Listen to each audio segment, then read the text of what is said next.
The running backs are controlling this game. Can still get a first down at the 1. Cup turning around off the turf and into the end zone. Touchdown, Rams.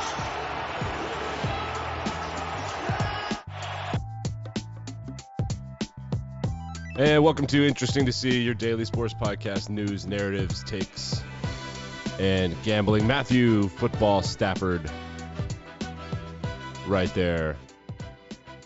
His first playoff win for all Matty Stafford. Congratulations to him. The Rams dummy the Cardinals. DeAndre Hopkins out for this game. Some other people out for this game. Cardinals never stood a chance. Easy peasy, lemon squeezy. If you're betting on it, I had a pretty good betting weekend myself. Super wildcard weekend. My bad, NFL. Don't ban me. We'll get into some of the deeper storylines that we didn't cover yesterday. You're welcome for doing a Martin Luther King Day show. Thank you. But we're going to start in the NBA and the National Hockey League. We'll start in the NBA, where Irvin Magic Johnson, who doesn't tweet, he sends texts to someone, and that person then tweets on his behalf. He tweeted the following, quote, "We as Lakers fans can accept being outplayed, but we deserve more than a lack of effort and no sense of urgency. Owner Genie Bus, you deserve better." Reporters asked Russell Westbrook and LeBron James how they feel about this. Russell Westbrook said, "I have no reaction. Everybody is entitled in this world to their opinion, regardless of what that is." Shut up. God. That was intense. Let's go. ESPN, I thought I muted you forever. Shut up. God, video raping people is the most annoying thing a website can do. It is the most annoying thing. So can I continue with this quote? Douche canoes, let's go. Everybody is entitled in this world to their opinion, regardless of what it is. You can either take it and run with it, or you can take it and put it in one ear and out the other, or you can not respond to it. I'm not sure what that means, but the Lakers are not doing very well. They're trash. And everybody kind of thought that they would be good, and then now they're kind of falling apart. And I don't know what to make of it. In the NHL, something really cool happened. We had our first 5-goal game since March 5th, 2020, when Mika Zibanejad did it. Patrick Laine did it in 2018. Jonathan Franzen did it in 2011.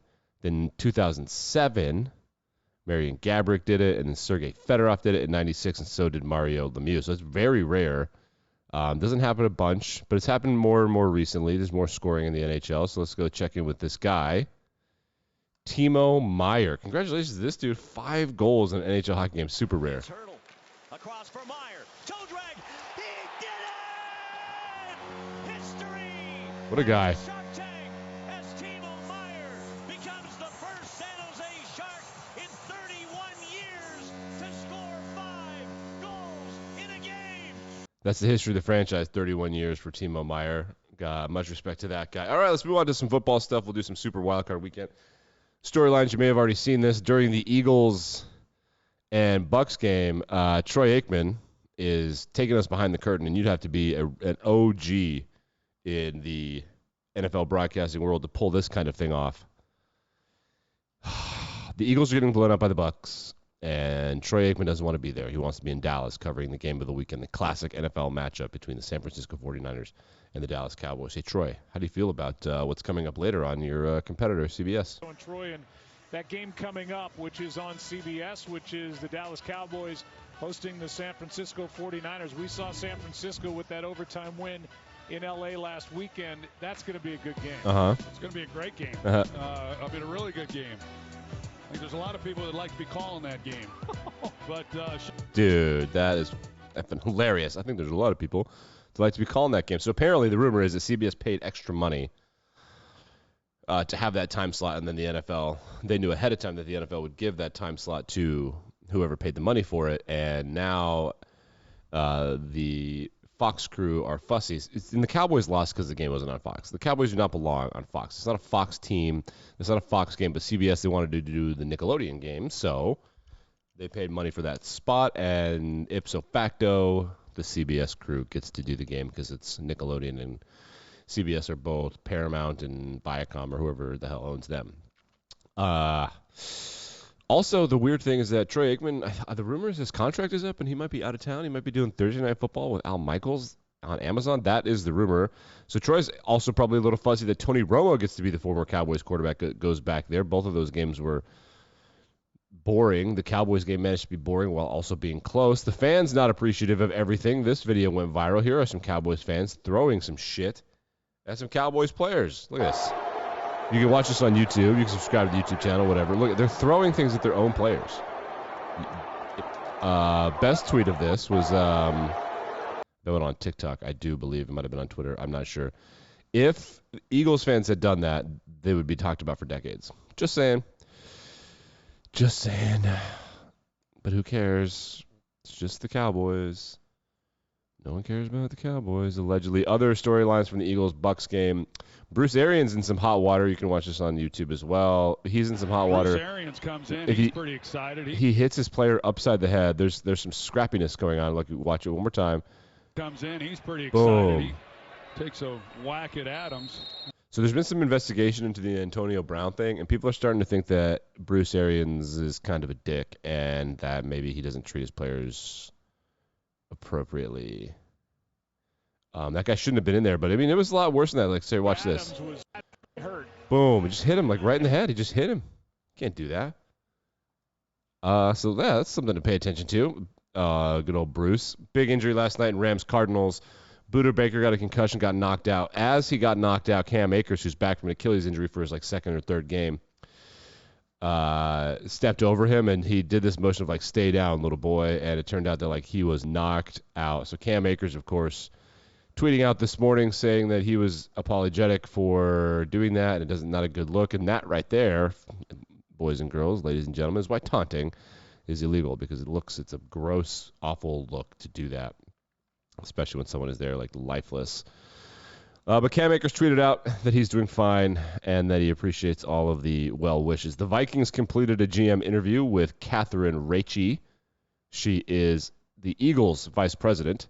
I think she does player personnel, and so we might have a female GM in the NFL. It'll be Catherine will get there eventually. I don't know if she interviewed for anything last year, but if she's going to start making the interview circuit, and congrats to Catherine. The Raiders fired their general manager, Mike Mayock.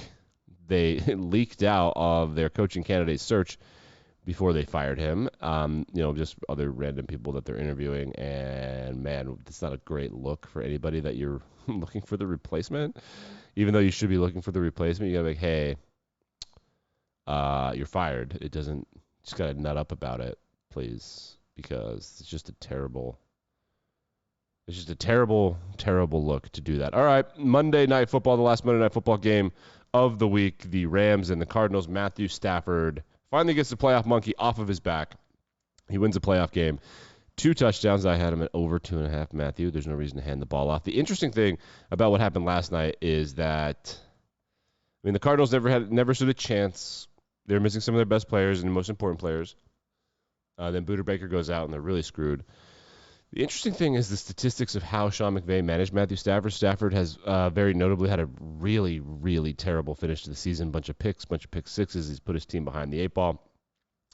McVay only allowed him to attempt 17 passes. So he completed 13 for 17 for 202 yards and 2 touchdowns. So essentially, Sean McVay was like, we're going to take the ball out of your hands, and you're not going to be the reason we lose this game, which is really interesting to me. I don't know how sustainable that will be moving forward, and that's sort of how Kyle Shanahan famously managed Jimmy Garoppolo when the Niners almost won the Super Bowl. Like, hey, Jimmy, thanks for everything. You're not very good, though, so we're just going to take it out of your hands. Quick look ahead to the betting lines for next week. You got to pay attention to this because smart money is going to come in. Games on Saturday, the Bengals at the Titans. The Titans are a 3.5-point favorite. I think the Bengals just might screw around and win themselves a Super Bowl. They're missing a couple things, but they have a lot of the stuff that I like when teams win Super Bowls. Their offensive line is not very good, and that is a scary thing for them. The Niners and the Packers, that's the game of the year. The Niners dummied the Packers twice when they went to the Super Bowl back in 2019. Then the Packers were better than the Niners last year. I think the Packers are significantly, notably far, far better. They are favored by 5.5. That is the biggest line of the weekend. They have Aaron Rodgers. They also have superstars places. The Niners also have superstars. They just don't have as many, and they're not as good. It depends on the health of the left tackle and the safety. We'll get into that game later. The Rams are 3-point underdogs on the road in Florida at Tampa Bay. The Bucs didn't look as good as they thought that they would look. The Eagles were able to get a bunch of interior pressure. Tom Brady got sacked a bunch. I thought that there were chinks in their armor. And then the big game, the new Manning versus Brady is going to be Allen versus Mahomes. People thought it might be Mahomes versus Jackson. It's not. It's Allen and Mahomes with those arms and just how electrifying they can be. That game opened at 1.5. It is now at 2.5. People betting the Chiefs after the Chiefs destroyed the Steelers. People are betting the Chiefs left and right, and that's fine, whatever. I mean, I don't know about that. I think that people are overreacting, I suppose. Yeah. We'll get out of here on this, a nice quick one for Tuesday. There's some other storylines we could do, but we'll save the save them for tomorrow. Nothing. I wouldn't call any of it news. It's just tweets and things from people. But we're going to get out of here on this. Novak Djokovic has officially been deported from Australia. Now the debate will begin whether or not it will shape his legacy as a tennis player. I don't think that it will do that. But he'd won a bunch of these tournaments in a row. And so the streak is now completely kaput. He's won, what? He won 3 in a row? And this Australian Open, he's won 3 of the last, or he's won, what, I'm trying to do my math, 5 of the last 7. And he's won this tournament 10 times. He's unbelievable what he's been able to do. Got to get vaccinated, man. I don't know what to tell you. Be back and better than ever tomorrow morning. We're going to continue our NFL playoff stuff, draft stuff. I suspect Mike McCarthy will be fired today. Cliff Kingsbury might be fired today. We've got a whole Black Tuesday vibe going out there today, so we're going to have plenty of stuff to talk about. Back and better than ever tomorrow morning.